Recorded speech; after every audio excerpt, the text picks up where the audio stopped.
今日靈修讀到列王記下第4章，當中提到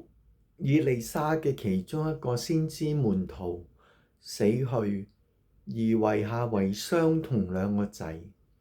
佢哋因為欠債累累，就嚟求問以利沙幫助。以利沙就同佢哋講：你返屋企，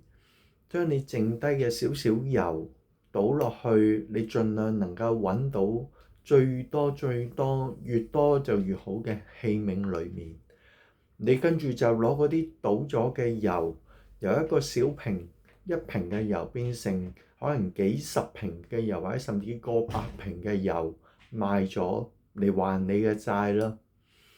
果然嗰個寡婦就返去用佢剩返少少嘅1瓶嘅油倒落好多瓶，但係啲油並無盡，啲油並冇減少，而倒滿所有嘅瓶。呢個故事令我想起，我哋基督徒好多時為神作事都考慮到，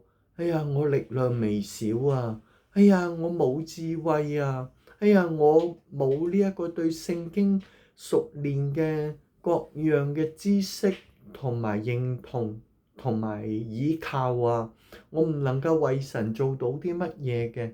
所以我就冇為神作工，服侍神，服侍教會。呢個係錯嘅，因為我哋雖然力量微小，但係就好似嗰個窮寡婦只有1瓶嘅小油，仍然可以靠住神嘅大能、神嘅榮耀，將我哋微小嘅力量被神所用而轉化為極大嘅力量。